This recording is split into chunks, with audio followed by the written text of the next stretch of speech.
Assalamualaikum warahmatullahi wabarakatuh.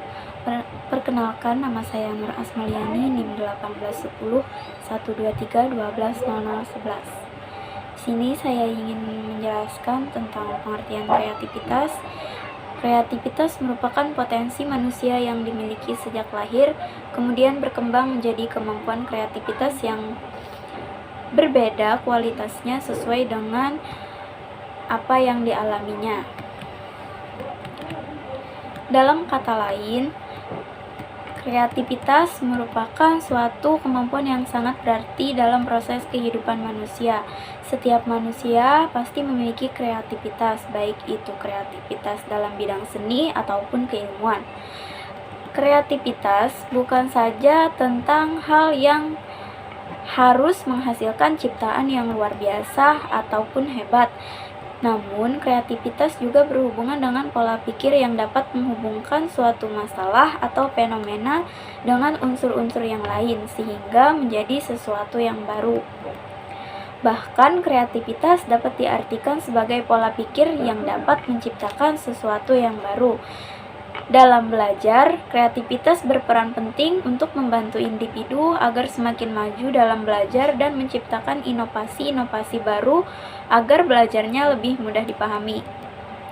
Sedangkan dalam pembelajaran, kreatif berperan penting dalam membantu guru dan yang lainnya untuk lebih memahami masalah siswa atau anak dalam belajar, kemudian mengembangkan pembelajaran yang lebih baik dan kreatif agar anak atau siswa cepat menangkap sesuatu, memahami apa yang diberikan, mampu memecahkan persoalan, dan akhirnya dapat menjadi individu yang sangat kreatif. Sekian dari saya, akan dilanjutkan oleh teman-teman saya. Terima kasih. Assalamualaikum warahmatullahi wabarakatuh. Perkenalkan, nama saya Tiara Ansari. Di sini saya ingin menjelaskan tentang kegunaan tes kreativitas dan apa aja kegunaan tes kreativitas, yaitu selain tes inteligensi, tes kreativitas juga bisa mengidentifikasi anak berbakat. Digunakan tes kreativitas baik secara verbal maupun figural untuk memiliki kemampuan berpikir divergen siswa. Nah, ada juga untuk mengetahui sejauh mana tingkat kreativitas seorang anak. Maka, pendidikan berupaya mengembangkan tes kreativitas ini. Tes kreativitas verbal dilakukan pada anak usia minimal 10 tahun karena dianggap sudah lancar menulis dan kemampuan berbahasanya pun sudah berkembang. Sekian, terima kasih. Perkenalkan, saya Ehda Maulidia, NIM 1810 123 22 0002. Di sini saya akan melanjutkan penjelasan dari teman saya. Ada pengadministrasian, jadi Torrance Test of Test Creative Thinking (TTCT) mengukur 4 aspek, yaitu fluency, originality, abstractness of details, and elaboration. TTC diadaptasi di Indonesia oleh Munandar tahun 1977 berupa tes kreativitas verbal dan figural. Tes kreativitas yang bersifat verbal berupa tugas yang diungkapkan dalam kata-kata, sedangkan tes kreativitas yang bersifat figural berupa tugas yang diungkapkan dalam bentuk gambar. Kedua tes ini dapat diberikan dalam kelompok. Lalu, di dalam pengadministrasian ini ada prosedur yang ditempuh dalam pengadaan instrumen yang baik. Yang pertama ada perencanaan. Jadi perencanaan meliputi perumusan tujuan, menentukan variabel, kategori variabel. Jadi untuk tes, langkah ini meliputi perumusan tujuan dan pembuatan tabel spesifikasi. Lalu ada penulisan butir soal atau item kuesioner, penyusunan pedoman wawancara. Yang ketiga ada penyuntingan, yaitu melengkapi instrumen dengan pedoman mengerjakan, surat pengantar, kunci jawaban, dan lain-lain yang perlu.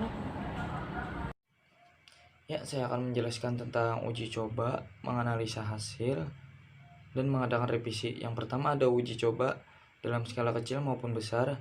Ya, kita harus perlu menguji coba apakah instrumen tersebut telah baik dan benar,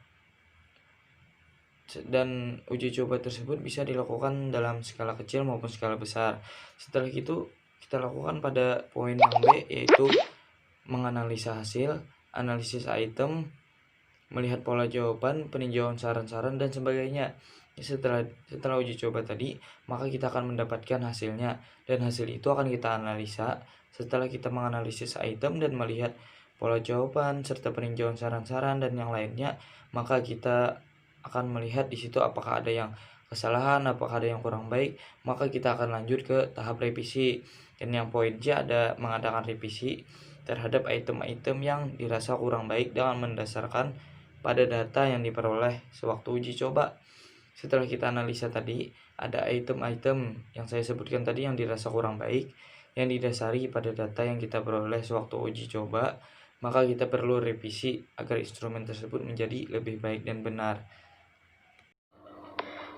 Assalamualaikum warahmatullahi wabarakatuh. Perkenalkan, nama saya Sarwani Hadi. Di sini saya akan menjelaskan tentang unsur penelitian berpikir kreatif menurut Raharjo dan Jamhuri tahun 2019. Ada 3, yaitu fleksibel, yang kedua originalitas, yang ketiga elaborasi. Nah, yang pertama fleksibel, yaitu dimana anak mampu memberikan jawaban yang berbeda-beda untuk menggambar lingkaran. Contohnya, anak mengasosiasikannya sebagai piringan bola, tahu bola, dan telur dadar. Nah, namun pada tes kreativitas ini bukan dimaksudkan sebagai menggambar, melainkan sebagai tes gagasan, sehingga unsur keindahan tidak diprioritaskan. Nah, yang kedua itu ada originalitas. Nah, dimana sini anak mampu memberikan jawaban yang jarang atau langka dan berbeda dengan jawaban anak yang lain pada umumnya dari bentuk lingkaran yang sama. Contohnya, anak mahir menggambarkannya sebagai wajah orang. Selanjutnya yang ketiga itu ada elaborasi. Nah, di mana sini anak mampu memberikan jawaban secara perinci sekaligus mampu memperkaya dan mengembangkan jawabannya tersebut. Nah, semakin detail ornamen atau organ-organ yang digambarkannya berarti mencirikan anak itu kreatif. Jadi anak yang kreatif tidak sekedar mengemukakan ide, tetapi juga dapat mengembangkan gagasan yang dilontarkannya. Ya, Assalamualaikum warahmatullahi wabarakatuh. Perkenalkan, nama saya Muhammad Syahril Adaha. NIM saya 1810123110019. Saya dari kelas A.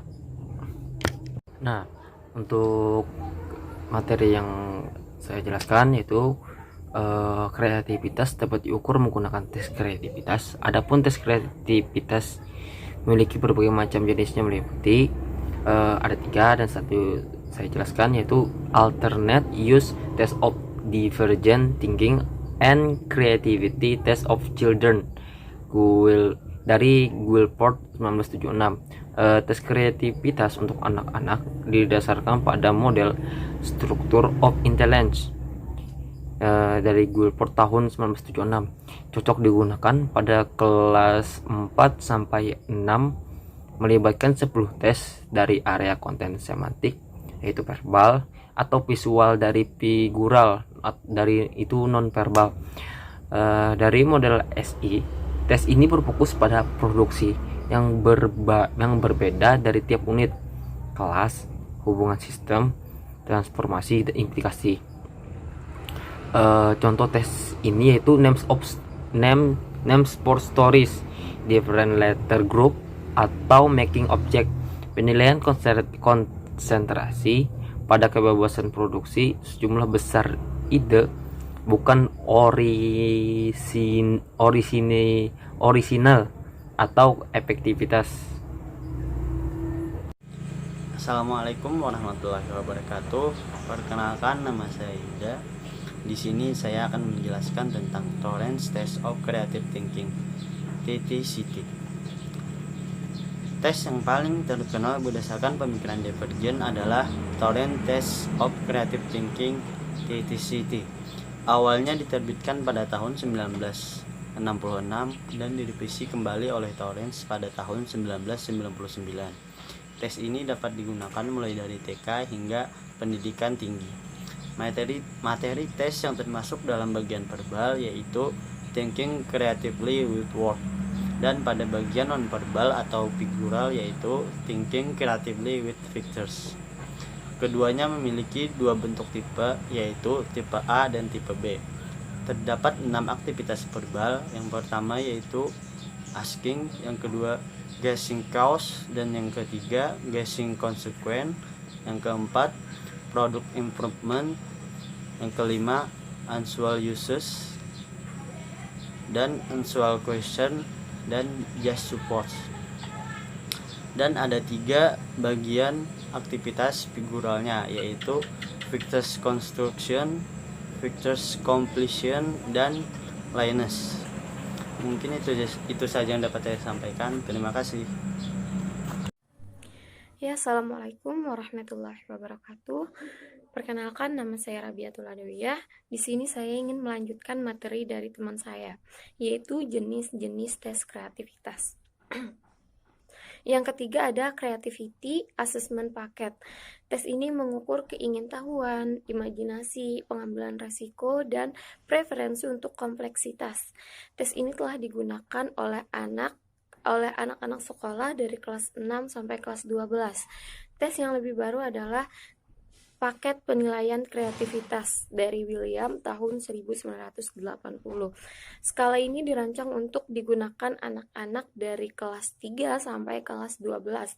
Itu termasuk dalam 12 angka lengkap yang sebagian diselesaikan oleh anak dan dinilai untuk kelancaran, fleksibilitas, orisinalitas, dan elaborasinya. Tes ini diapit oleh skala penilaian diri yang melibatkan 50 item pilihan. 50 item pilihan ganda yang diberi skor untuk perasaan yang berbeda-beda. Ada rasa ingin tahu, pengambilan risiko, keinginan untuk kompleksitas, dan imajinasi. Ada juga skala penilaian untuk digunakan oleh orang tua atau pendidik, di mana mereka menilai frekuensi perilaku yang menunjukkan keberadaan sifat rasa ingin tahu, pengambilan risiko, keinginan untuk kompleksitas, dan imajinasi. Yang keempat ada tes kreativitas verbal atau TKV, dan tes kreativitas figural atau TKF. Tes kreativitas verbal mengukur kemampuan berpikir divergen. Tes tersebut melandaskan model struktur intelek dari Guilford sebagai kerangka teoritis. Tes ini terdiri dari 6 subjek, yaitu permulaan kata, menyusun kata, membentuk kalimat 3 kata, sifat-sifat yang sama, macam-macam penggunaan, dan akibatnya. Yang semuanya mengukur dimensi operasi berpikir divergen sebagai dimensi konten verbal, tetapi masing-masing berbeda dalam dimensi produk. Setiap subtes mengukur aspek yang berbeda dari berpikir kreatif. Sedangkan tes kreativitas figural itu merupakan adaptasi dari salah satu tes Torrance, yaitu tes lingkaran. Pada tahun 1988, jurusan Psikologi Pendidikan Fakultas Psikologi Universitas Indonesia melakukan penelitian standarisasi tes lingkaran, yang kemudian tes ini disebut dengan tes kreativitas figural. Ada tiga aspek utama yang diukur, yaitu aspek kelancaran, aspek kelenturan, dan aspek orisinalitas. Sekian presentasi dari kelompok kami. Salah hilaf mohon maaf. Wabillahi taufiq wal hidayah. Wassalamualaikum warahmatullahi wabarakatuh.